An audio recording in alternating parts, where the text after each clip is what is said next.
I find a good heuristic for anything that you perceive or think of or conceptualize or interact with or do is water and how water flows.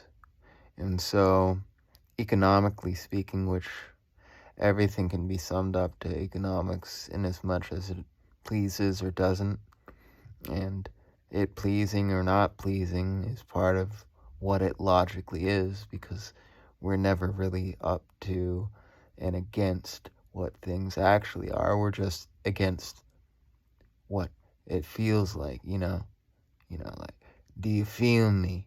Are you grooving right now? You know, that's the automaticity of dance. Of, like, there's this guy at work, Ace, and he, like, he can groove and stuff, right? And he's pretty cool, right? So I'm like, that vocabulary isn't reasoned out. That vocabulary is felt out, right? So then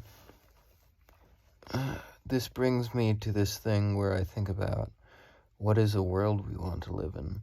And it's a very high-minded way to think of things, obviously. But you can take high-minded ways of thinking about things and make them low-minded ways of thinking about things. Low-minded as in, pretty much compatible with the way anyone thinks, or any way anyone thinks, or any way anything thinks or appears, or has any agency at all, maybe. And you can say, basically, hey, magma on the screen that is Harry. You can say to the magma on the screen that is Harry,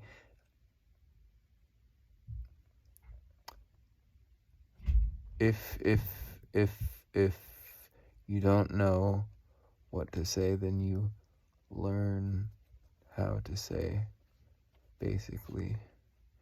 And if what you want to do is die, or whatever, then just follow the will, or whatever. And this can be a mantra, a sort of cult-like mantra, but I guess that's not really what matters.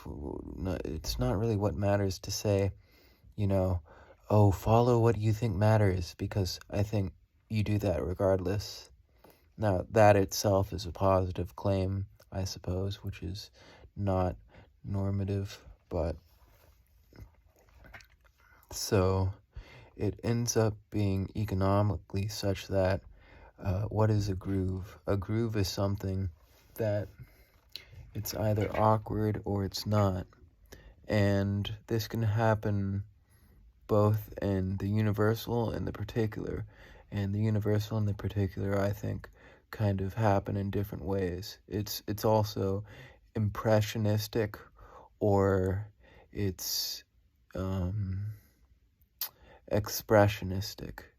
So if it's impressionistic, then you can kind of do it, and it doesn't really have to be for something. If it's expressionistic, it has to solve some sort of problem. And economically, with business, that's the problem we find ourselves with. Now, I was working at Amazon earlier today. That's where Ace also works, or whatever. So then I saw this board, and it had a bunch of, like, lingo on it. And I was like, that's nice. People who get degrees in business probably just, like, think very, very smart after doing, like, a line of coke or something.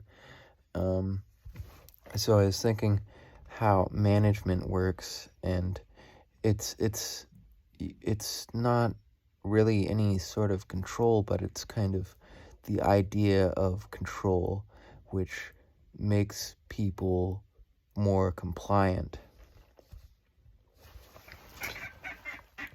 And that gives people credit for the accomplishments that happen in these systematized ways, where you're like, oh, yeah, that was Magna Louise's sort of plan that worked out to increase productivity by adding spurs to people's boots so that they went yeehaw and started going faster at their work or some shit like that. So, yeah, but that's expressionistic. And the problem there is that,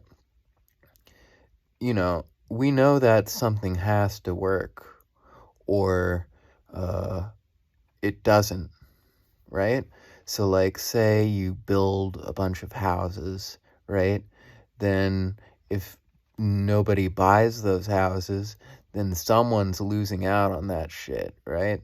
Some investor or whatever, whoever owns those houses has to kind of like eat the loss, so to speak. And loss isn't so bad, but as individuals, right? We don't want to eat a loss. We'd rather eat the loss as these big corporate governmental bodies without a necessary sense of responsibility at the small scale. But I was thinking about that because I was watching this Stuart Hicks video about ADUs, which are like small houses in the backyards of bigger houses, or like that general sort of idea adds density. So I was thinking that's a better world. But then I was thinking, how do I know what is a better world for people? So here you get into the problem of, as an advertiser, right?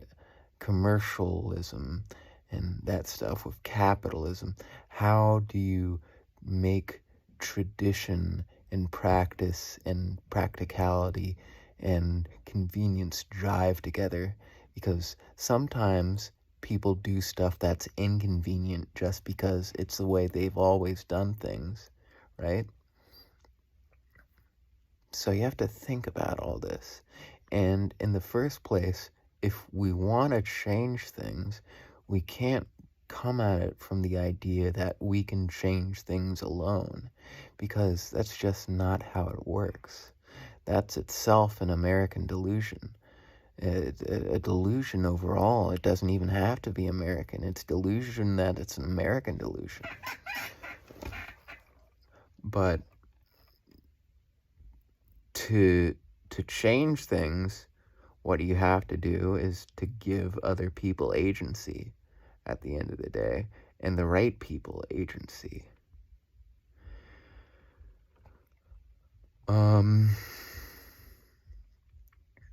So it's like water. Water is what happens. Water is what flows. You can't fight water. You can't defeat water. You can't get angry at water. Water is always here. Water is always changing. But water is constant. But water is also undependable. But water is also completely necessary. But water is also only one thing.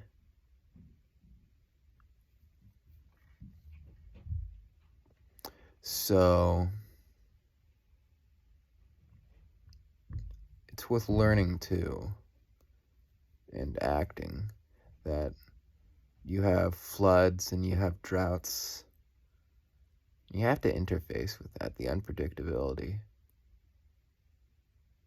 But, so,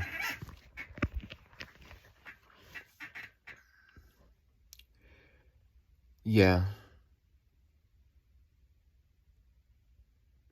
Water flows out the head into the ears to make you happier without time. Water flowing into your ears. Water flowing, making us scared. Water flowing, one decision to the next. Water flowing, making you guess. Water flowing, who is me and who is you? Who is the difference? Who's to say? Who's not to? That's the end of the video.